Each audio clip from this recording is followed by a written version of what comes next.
Hello बच्चों, नमस्कार सभी को। आज हम लोग बात करेंगे यूनिट्स पर। पिछली वीडियो में भी बात किया था और वहाँ पर हम जनरली एक जनरल मेजरमेंट के बारे में हम बात कर रहे थे। यहाँ हम लोग अब थोड़ा स्पेसिफिक हो जाएंगे और यूनिट्स के बारे में और यूनिट सिस्टम्स क्या हैं। कई तरह के सिस्टम्स अलग अलग लोकेलिटीज़ में, अलग अलग कंट्रीज़ में पॉपुलर थे पहले। अब वो इंटरनेशनल सिस्टम ज़रूर हो गया है, तो हम उन्हीं पर आज चर्चा करेंगे। और यहाँ लिखा जो गया है यूनिट्स एंड यूनिट सिस्टम्स, तो इस पर हम लोग जाएंगे। तो हम लोग बात शुरू करें उससे पहले आपसे रिक्वेस्ट है कि आप चैनल पर अगर नए हैं तो चैनल को सब्सक्राइब कर लीजिए, और पहले से चैनल जुड़े हुए हैं तो वीडियो को शेयर करिए, दूसरों तक पहुँचाइए और लोगों को मोटिवेट करिए चैनल से जुड़ने के लिए। और वीडियो पूरा देखा करिए और अपने कमेंट्स ज़रूर भेजिए ताकि हम और अच्छे से काम ये कर सकें।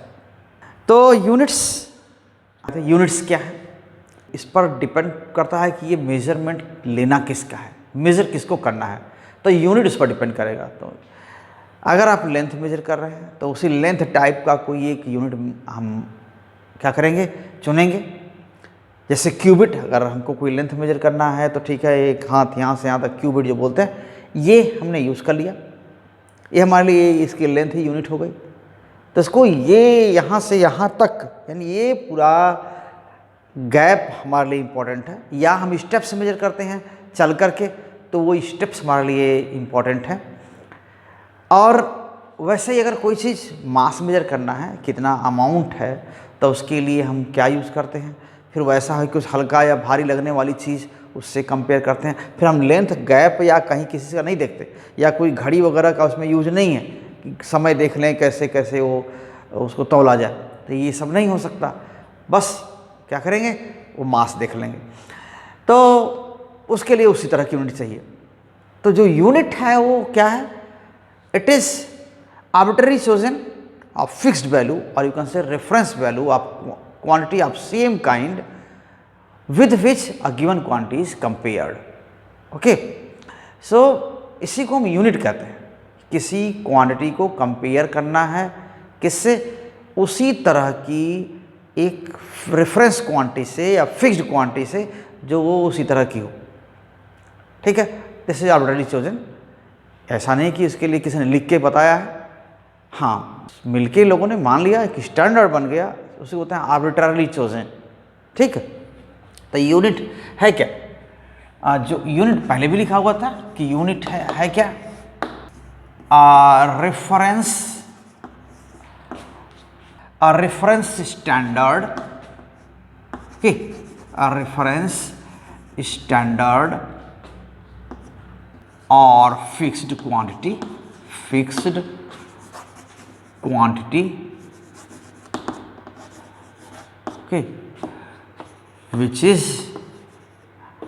arbitrarily chosen, okay, arbitrarily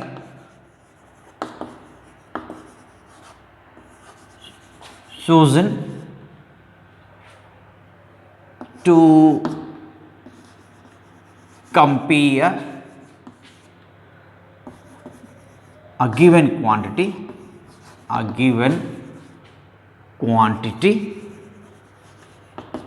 with it, okay, इससे कंपेयर करना, which is of same kind, which is of same kind as the given quantity, ये यूनिट है। और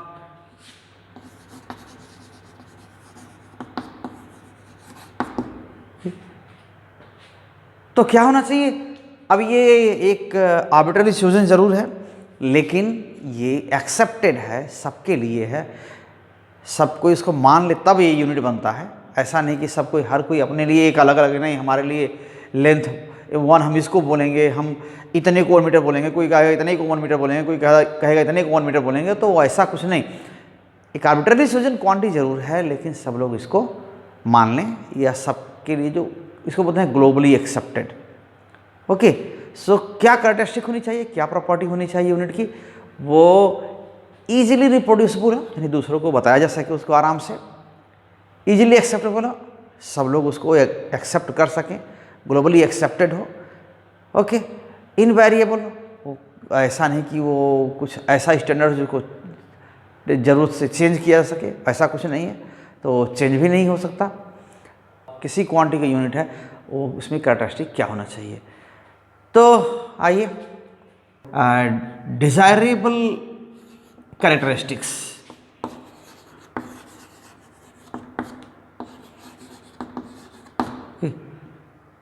of unit,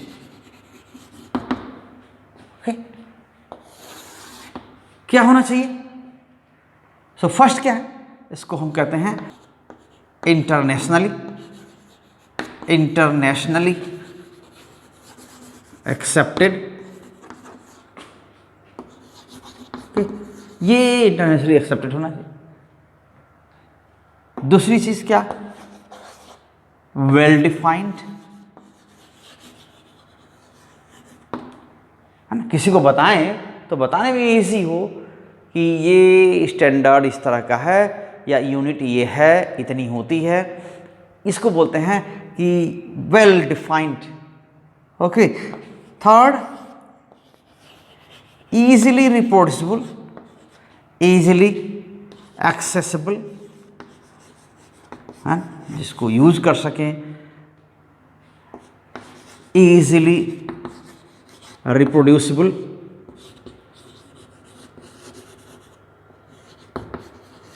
so easily accessible and easily reproducible.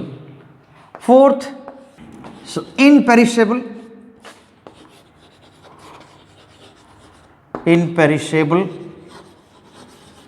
or indestructible,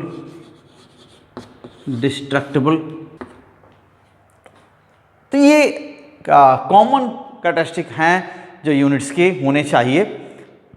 क्या होना चाहिए, it should not change with time और conditions, है ना, कोई फिजिकल कंडीशंस की वजह से चेंज ना हो जाए, ठीक है, तो ये हो जाए। प्रॉपर या कन्वीनियंट साइज, सो प्रॉपर और कन्वीनियंट साइज,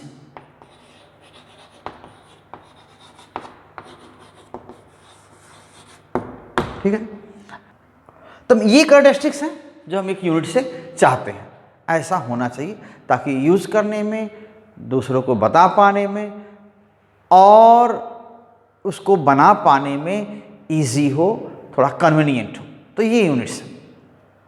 और यही बात कर रहे थे कि जो आप फंडामेंटल यूनिट्स तो बता ही रहे थे कि फंडामेंटल यूनिट्स क्या हैं, ये फंडामेंटल क्वांटिटीज़ की जो यूनिट्स हैं वो फंडामेंटल यूनिट्स हैं। तो जैसे डिराइव्ड क्वांटिटीज़ का नाम लिया, फंडामेंटल क्वांटिटीज़ का नाम लिया, ये यूनिट्स भी उनकी उन्हीं नाम से जानी जाती हैं। And units of fundamental quantities are fundamental units. Okay, they are not combination of any unit, they cannot be resolved into other units. Okay, fundamental units.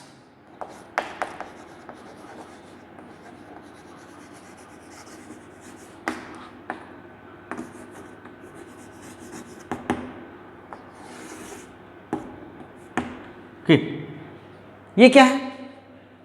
So units of fundamental quantities, units of fundamental quantities,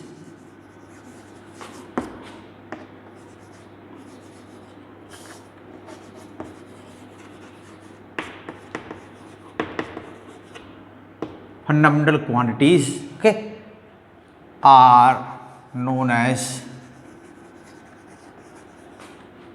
fundamental units. Fundamental units, okay, these units are not any combination of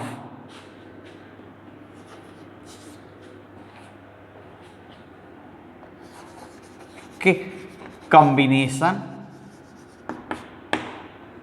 of units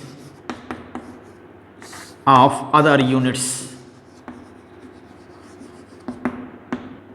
and also they cannot be resolved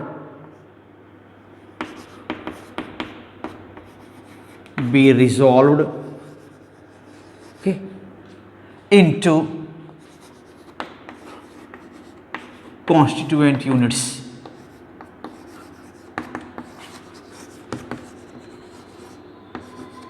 okay, so और कोई unit में इसको resolve नहीं कर सकते तो उनको हम क्या बोलते हैं, फंडामेंटल यूनिट्स।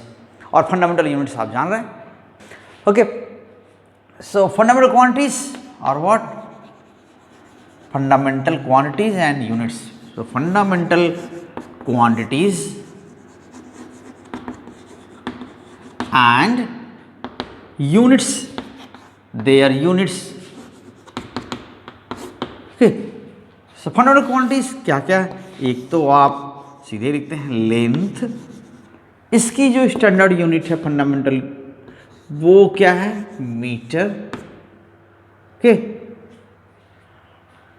सेकेंड मास, मास ये इसकी यूनिट क्या है, किलोग्राम। इसको आप एम और ये केजी से लिखते हैं। थर्ड टाइम, इनके लिए क्या है, second, and the symbol S is used for temperature, and this is unit for this is Kelvin, and in symbol it is K. 5 electric current,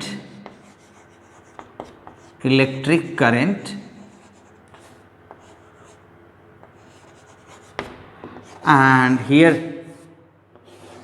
ampere.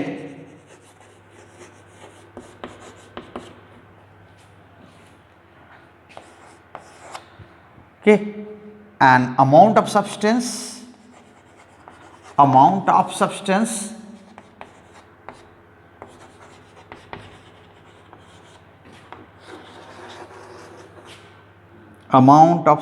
this is mole,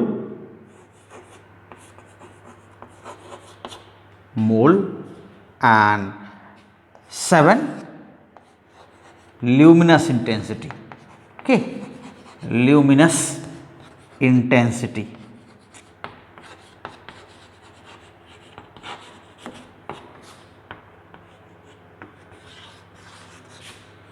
So candela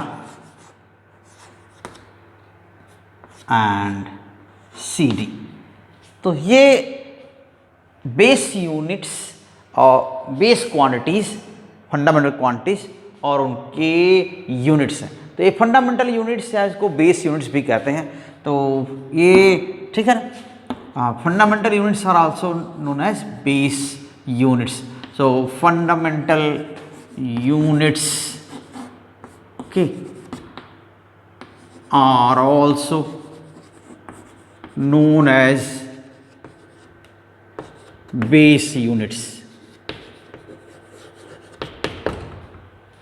ठीक, तो ये units हो गई जिनको हम fundamental units कहते हैं।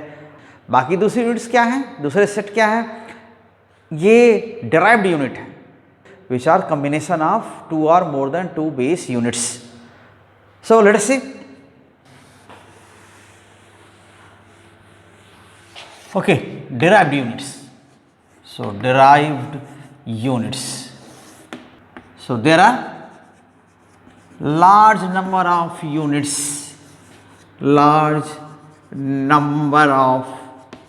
units, okay, used to express measurement of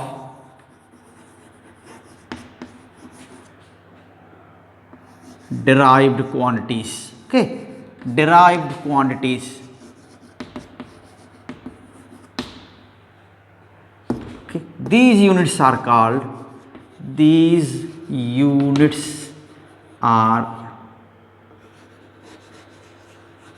called what?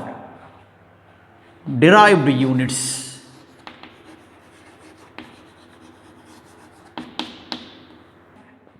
A derived unit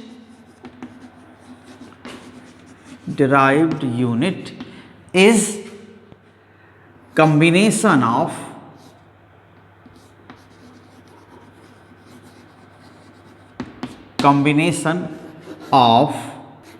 two or more than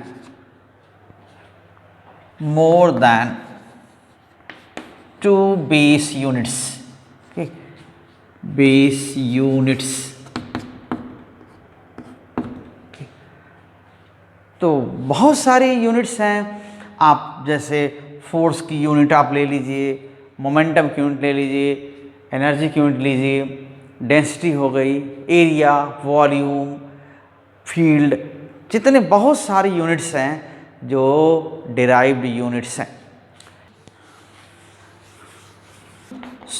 force, इसकी यूनिट क्या है आप जानते हैं, न्यूटन। लिखते हैं आगे, बहुत सारे यूनिट्स पर और भी पूरा चैप्टर ही यूनिट पर है, तो उसमें कई बार नाम आता रहेगा। ठीक है, डेंसिटी, ठीक है। न्यूटन का मतलब देखिए कितना हो जाएगा, kilogram metre second power -2। Density तो क्या है, किलोग्राम पर मीटर क्यूब। ओके, एनर्जी आप क्या लिखते हैं, जूल। और जूल क्या है, एक्चुअली क्या है, kilogram metre square second power -2। ठीक है, मोमेंट ऑफ इनर्शिया, तो ये क्या हो जाएगा, किलोग्राम मीटर स्क्वायर, इस तरह हो जाएगा। एक्सेलरेशन,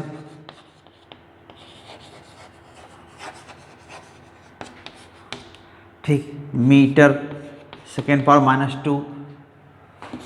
आप वॉल्यूम लिखते हैं, क्या हो जाएगा, मीटर क्यूब। एरिया ये मीटर स्क्वायर। तो ऐसा न जाने आप एक दो यूनिट, डिराइव्ड यूनिट तो बहुत सारे हैं और बहुत हम लिख भी सकते हैं कई, लेकिन फिलहाल दो चार ही तो एग्जाम आने हैं, बार बार आने हैं, तो इसलिए दो चार एग्जाम्पल यहाँ पर काफ़ी हैं। तो इसके बाद जो यूनिट है, यूनिट सिस्टम्स क्या क्या, तो फिर ये जो सिस्टम ऑफ यूनिट जो बात कहने जा रहे हैं वो क्या है, this is a complete set of units, मतलब फंडामेंटल भी और बेस भी मिला करके एक कंप्लीट सेट जो यूनिट्स का है, जो कि सारी बेस क्वांटिटीज और बाकी जो डिराइव्ड क्वांटिटीज उनको मेजर करने के लिए यूज़ की जाती हैं, इनको हम क्या बोलते हैं, system of units.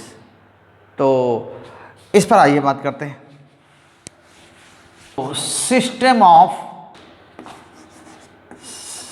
Of units, okay, या यूनिट सिस्टम बोलते हैं। तो ये क्या है, हर जगह जैसे अपने लोकल या अपने जो ट्रेडिशनल सेट था मेजरमेंट का, आप उसको क्यूबिट, गज, फुट, या उस मास के लिए आप मंड या फिर शेर, छटांक, ये सब यूज़ करते थे अपने यहाँ ना। और टाइम के लिए घड़ी, पल, अनुपल, ये सब नाम लेते थे, है ना। दिन, महीने, ये तो समय का मेजरमेंट तो है ही है उसमें। तो दशक, सेंचुरी या शताब्दी, ये भी सब क्या है, मेजर किया था इसमें समय को। तो पॉपुलरली ये आप लेंथ, मास और टाइम मेजरमेंट के लिए बहुत सारी यूनिट पहले से ही लोगों को एक ट्रेडिशन में चली आ रही हैं। हाँ, उसके बाद अगर टेम्परेचर मेजरमेंट के लिए कोई अदर यूनिट नहीं रखा गया था, करंट, इलेक्ट्रिक करंट का कोई वैसे भी कोई इन्वेंशन नहीं था तो कोई मालूम नहीं था। इसके बाद ब्राइटनेस वगैरह को एक्सप्रेस करने के लिए कोई यूनिट नहीं था, लेकिन लेंथ मास टाइम हमेशा से रहा है, हमेशा से मेजर करने के लिए कुछ ना कुछ यूनिट्स रखे हैं। तो वो भी एक सेट है, लेंथ मास टाइम के लिए भी था ना, जैसे कि मीटर किलोग्राम सेकेंड, बाद में ये फ्रेंच सिस्टम में आया मीटर किलोग्राम सेकेंड, तो था ना, तब ये कई मतलब सैकड़ों साल से चल रहा है। तो ऐसे में कई सेट पहले से चलते आ रहे हैं, जैसे फुट पाउंड सेकेंड वगैरह जो ब्रिटिश सेट था, ठीक है। फुट क्या है लेंथ के लिए, पाउंड क्या है मास के लिए, और सेकेंड क्या है टाइम के लिए। ये स्टैंडर्ड्स यूज़ होते रहे हैं। तो यही चीज़ हम कहते हैं सिस्टम ऑफ यूनिट्स। तो फुट पाउंड सेकेंड भी एक सिस्टम ऑफ यूनिट था, ये मीटर किलोग्राम का भी एक सिस्टम ऑफ यूनिट था। और अपने यहाँ जो पहले से यूज़ होता रहा है कि ये क्यूबिट है, सेर है और घड़ी है या ऐसे कुछ, ये सब भी क्या है एक सेट था यूनिट्स का, जो सभी क्वांटिटीज़ को मेजर करने में हेल्प करता था। तो सिस्टम ऑफ यूनिट्स क्या है? A complete set, okay, a complete set of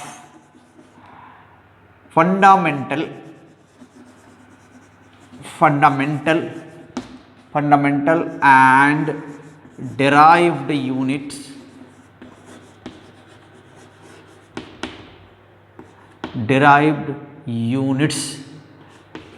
which are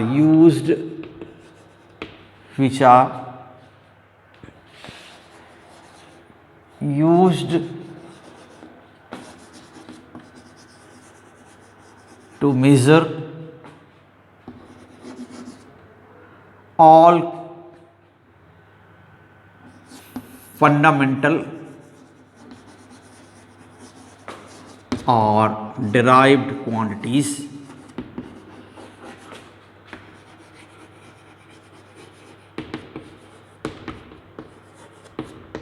ठीक है,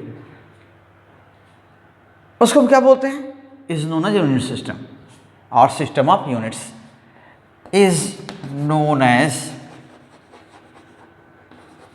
system of units, okay, system of units. ये तो जो काफ़ी जो पॉपुलर यूनिट सिस्टम थे वो कौन कौन से थे? Some popular traditional systems, unit systems were कौन से? ये एफपीएस सिस्टम क्या कर रहे थे? लेंथ के लिए फुट, मास के लिए पाउंड, टाइम के लिए सेकेंड। तो यहाँ पर FPS foot, pound, second. Foot यहाँ लेंथ के लिए और पाउंड मास के लिए, ठीक है, पाउंड मास के लिए और ठीक है, और सेकेंड टाइम के लिए यूनिट, ठीक। तो सेकेंड तो अब भी वैसे ही हर सिस्टम में से चला आ रहा है। और फुट जो है वो आज भी पढ़ते हैं हम 12 इंचेस और इवन 30 सेंटीमीटर से थोड़ा सा कम होता है, 12 इंचेस बोलते हैं इसको। तो फुट अभी जो आज के टाइम में फिक्स कर दिया गया 12 इंचेस या 2.54 इंटू 12 सेंटीमीटर, ठीक है। 1 इंच में इतना सेंटीमीटर होता है, 2.54 सेंटीमीटर, तो इसके आसपास का। तो ये जो आप रूलर यूज़ करते हैं जनरली, उस पर स्केल बना होता है ज्योमेट्रिकल इंस्ट्रूमेंट्स बॉक्स में, तो उसमें देखिए क्या होता है, उसमें 2 बने होते हैं, कोई सेंटीमीटर के मार्क्स बने होते हैं, कोई इंचेस के मार्क बने होते हैं। तो जो बड़े बड़े मार्क्स हैं ना, जो छोटा वाला रूलर होता है उसको हम बोलते हैं कि ये 6 इंच के लिए बना होता है, और 15 सेंटीमीटर भी उसमें प्रिंटेड होता है। थोड़ा जो बड़ा वाला यूज़ करते हैं वो क्या है, वो 12 इंचेस है, और वही 1 फुट है, ठीक। और 30 सेंटीमीटर के लिए भी इसमें मार्क्स बने होते हैं। तो थोड़ा सा अंतर होता है 30 सेंटीमीटर और 12 इंचेस में। और ये जो पॉपुलर रहा, जो पहले जो इंग्लैंड के किंग, इंग्लैंड का भाई हर जगह थोड़ा सा उनका साम्राज्य रहा, तो इंग्लैंड के किंग का जो फुट की लेंथ होती है ना, पाँव की जो लेंथ, वही क्या होगी, लेंथ की स्टैंडर्ड यूनिट होगी। लेकिन बाद में समस्या आई कि कई भाई अलग अलग किंग अलग अलग उनके फुट का साइज़ था, तो इससे क्या होता था, कई दिक्कतें होती थी। तो उसके बाद उसको स्टैंडर्डाइज कर दिया गया, जो 12 इंच का एक फुट एक्सेप्ट कर लिया गया और वही चलता रहा। और पाउंड ये मास के लिए है, ये 0.45 kg के आसपास होता है। तो पाउंड ये क्या है, 1 पाउंड, ठीक है, इक्वल्स 0.4536 kg ऐसे लिया था। और सेकंड तो आप ही है, ये टाइम के लिए यूनिट है, वो यूज होता ही है। और इसमें क्या है, दूसरा सीजीएस यूनिट, जो अब भी कहीं दिख जाता है, CGS unit system, okay, CGS system, ये सेंटीमीटर ग्राम सेकेंड, और ये जो सिस्टम है सेंटीमीटर लेंथ के लिए, ठीक है। सो सेंटीमीटर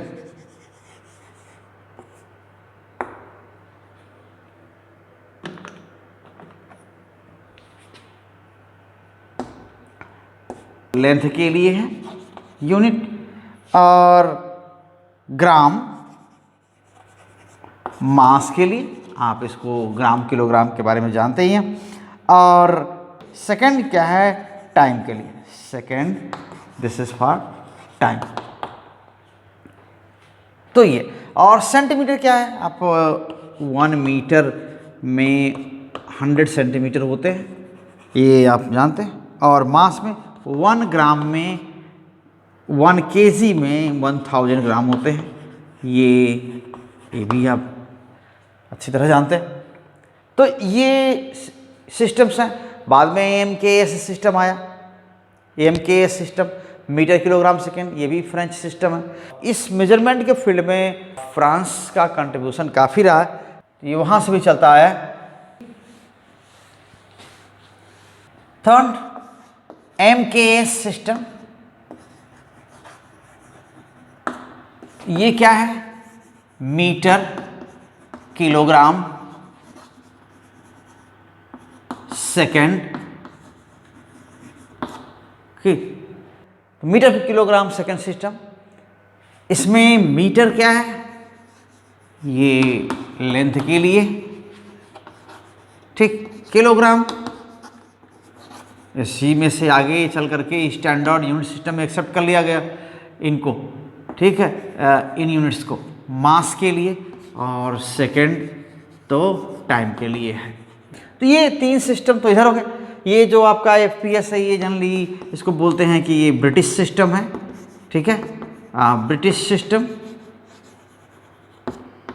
और जो यहाँ पर CGS, ये फ्रेंच, ये भी, ठीक है, ये फ्रेंच सिस्टम था। और MKS, ये भी फ्रेंच सिस्टम था। इसके बाद और थोड़ा इलेबोरेट करने की ज़रूरत पड़ी यूनिट सिस्टम को, और थोड़ा सा लॉजिकल बनाने की ज़रूरत पड़ी। तो इसके लिए कई मीटिंग्स एंड कॉन्फ्रेंस हुए वेट्स एंड मेजरमेंट्स पर। तो फिर जो फाइनली अभी जो एक्सेप्टेड यूनिट्स हैं, वो किसका हिस्सा है, ये 11th कॉन्फ्रेंस हुई थी, किसकी, जो फ्रेंच नाम है system international D units, okay, ESI system. तो ESI सिस्टम पढ़ा, okay, international system of units, इनका नाम पड़ा है। तो जो नेक्स्ट जो यूनिट सिस्टम है वो क्या है, SI units, the international system of units, international system of units. तो जो इंटरनेशनल सिस्टम है वो क्या करता है, ये सभी ब्रांचेस को कवर करता है। ओके, जो फ्रेंच एब्रिविएशन क्या है इसका, ठीक है,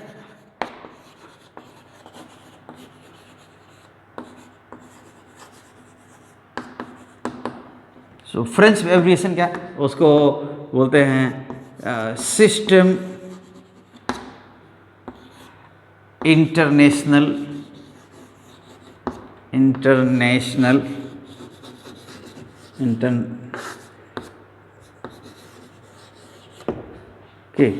डी यूनिट्स।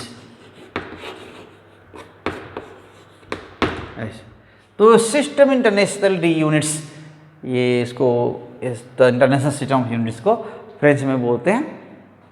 और जो मॉडर्न यूनिट्स जो सभी ब्रांचेस को कवर करती हैं साइंस के, वो डिसाइड की गई थी कब, 1960 में, in an 11th conference on weights and measurement. Okay, so all modern units are the part of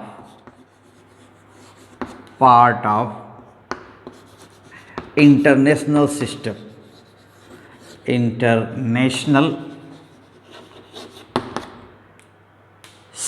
of units, system of units. These units were finally accepted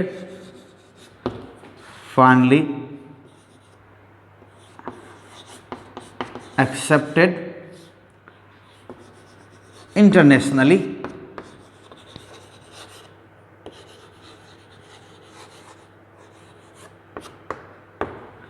okay in 11th conference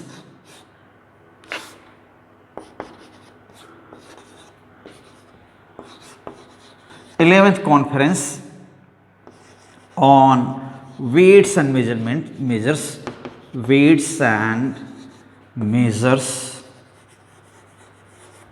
okay, held in 1960 okay at Paris.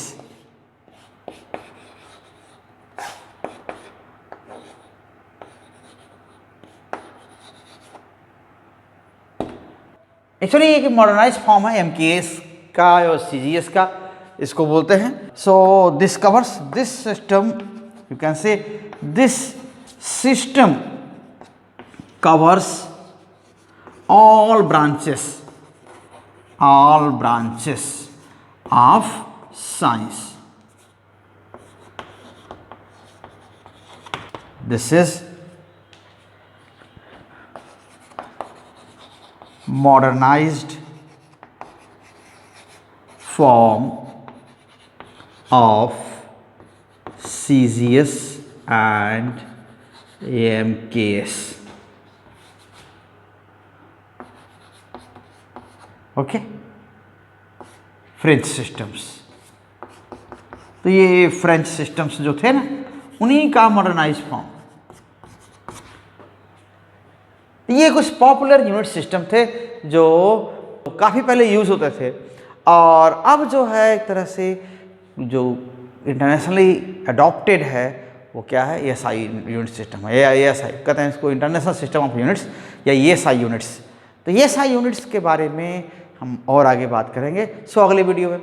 और इस video को हम यहीं रोकना चाहते हैं। आपसे फिर रिक्वेस्ट है कि चैनल को सब्सक्राइब जरूर कर लीजिए, वीडियो को पूरा देखा करिए, साथ बने रहिए और सजेशन अपने जरूर भेजा करिए। Thank you, all the best.